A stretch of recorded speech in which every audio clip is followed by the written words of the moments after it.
Hey guys, it's Dan, your host, your Dan's Reviews, and today I'm back for another video for the Walking Dead universe, and another Q&A video, guys, leading up to the finale of The Walking Dead Daryl Dixon, The Book of Carol Season 2. We're going to be talking about the end of France and some things we can expect going into this finale.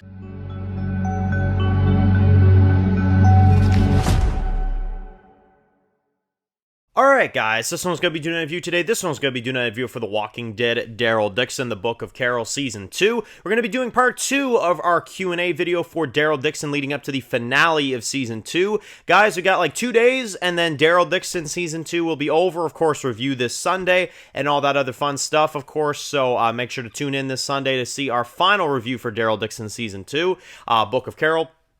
You guys left some questions, you guys left some comments. I definitely wanted to get to them, of course, before the episode releases, so we're going to delve into that. So, starting off with Mass Ninja, of course, who says, Dan, do you think that Jensita is a potential spy for the CRM? Because we did hear information about Beale saying that he did have spies in numerous areas. Do you think Jensita may have anything to do with the CRM? I would love that. I would love any kind of ties to the CRM, although, unfortunately, I feel like with the way that this franchise operates nowadays, I don't think there's any sort of connections. I don't think so. I think Gimple has made it very, very clear that these spinoffs stand on their own. I think the only time that I'm going to be expecting any connections now, at least, is when they announce that these spinoffs are coming to an end. You know what I mean? When they announce that the spinoffs are coming to an end, I think that's when I'll more so kind of sit there and be like, okay, there might be a chance for some kind of, crossover, some kind of, something. At least as of right now, it very much feels like these spinoffs are standing on their own. You guys already know my opinions on that and my general, thoughts on it. But at the same time, I will say this.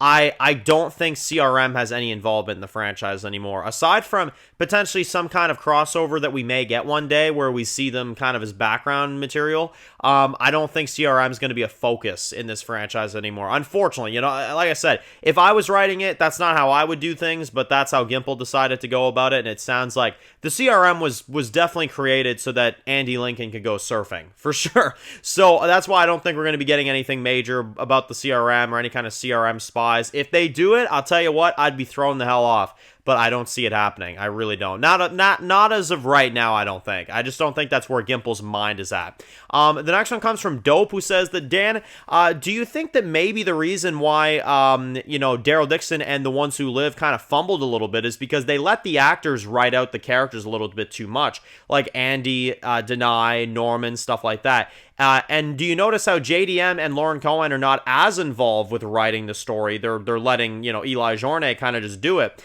And that's why Dead City didn't crumble, but Daryl Dixon and The Ones Who Live did. You make a fair point, for sure. And I do definitely kind of see that perspective, because here's the thing, right? You're dealing with a story with Rick and Michonne, which I would say was very well received and it was very good. But then you get that stupid part, which is the power of love. Okay, get this for a minute. The power of love took out an entire military operation. That's when you gotta kind of be there. You kind of got to sit there and you're like, okay, wait a minute. What killed the CRM again? The power of love. Okay, you know what I mean? And then same with Daryl Dixon, it's like, all right, well, this is just a France show where we're going to learn about the walkers, we're going to learn about the origins of the outbreak, and that's the purpose of the Daryl show, and that's why Daryl's in France, and, you're going to get your answers and stuff like that. Wait a minute. Genet doesn't matter. Religious group with Lausanne. Yup, bring them in. Also, France. We're done with that. Let's go to Spain now. Let's go to Germany if we want to. Like, that's how those shows fumbled. You know what I'm saying? Like, Daryl Dixon, Ones Who Live, good shows. But do they fumble? Absolutely. Dead City, I think, the only part of Dead City I would say that fumbles, quote unquote, is the repetitive storytelling is the best way I'd put it. The repetitive storytelling is an issue I do have with Dead City, which is that Maggie's son Herschel is captured, again.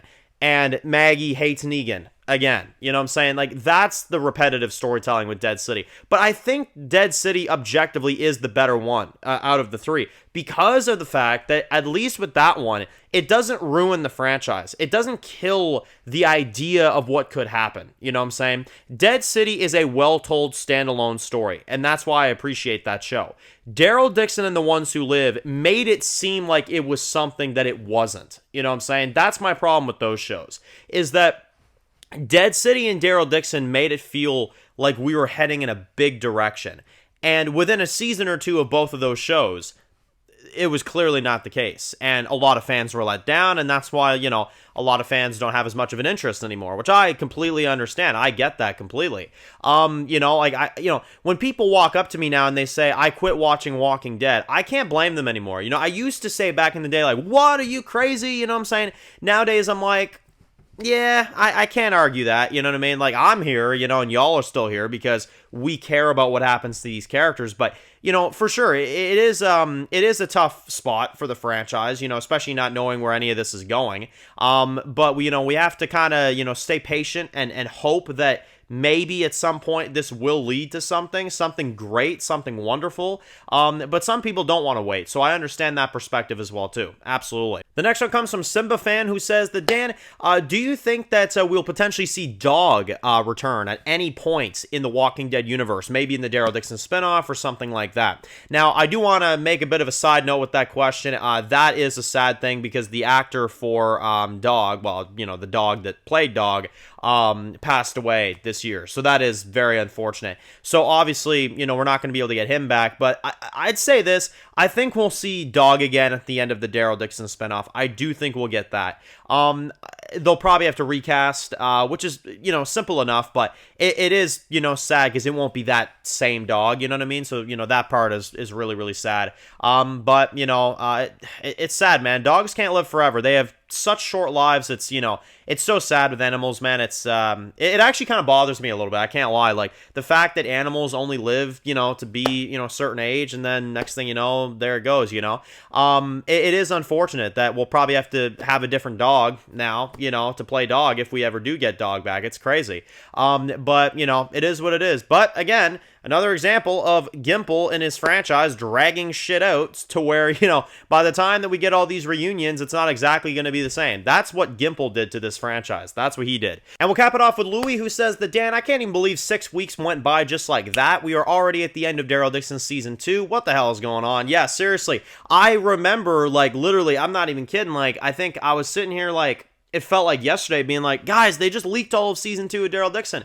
And now here we are. It's, you know, it's done in a couple days. Walking Dead is also done in a couple days, right? Just in general this year. So I will also say, kind of as a side note to the end of this video, now that Daryl Dixon is coming to an end, we're going to be starting to get into a lot of, you know, different ranking videos, discussion videos. I got a plethora of videos that I want to do. For Walking Dead universe to kind of cap off the year, because we are capping off the year. You know, we're in November now, so it's pretty insane. I know somebody that's planning to put their Christmas tree up. I'm like, what the frick? But, you know, some people are already getting in the Christmas spirit, so it's insane. I might put the friggin' Christmas lights up in the background, Loki. I might do that, you know what I mean? But anyway, that's that, guys. Let me know your thoughts in the comment section below. What are your opinions on Daryl and the, you know, the direction of everything right now in the Walking Dead franchise and fandom, and, you know, kind of just your opinions, you know what I'm saying? I love to hear the honesty, love to hear the honest thoughts, the good and the bad. And that's that, guys. Thank you all for participating, by the way, in all the Q&A videos that we've done over the last 6 weeks. That'll be it for Daryl Dixon Season 2 Q&As, at least. We will be doing Daryl Dixon Season 3 Q&As and Dead City Season 2 Q&As, of course, still, and franchise Q&As in general. I like to do those still every week or two, but that'll be that for Daryl Dixon, guys. Thank you all for watching. Make sure to stay tuned and check out the review on Sunday, and that'll be that, guys. Post comments down below if you're new to the channel and you enjoy videos like this. Make sure to click to subscribe and to miss any other videos for The Walking Dead. Sure, follow me at Dan's Reviews Official on Instagram, guys, and of course, I'll see you guys very soon for my videos for The Walking Dead universe. Enjoy the rest of the day, guys, and peace out.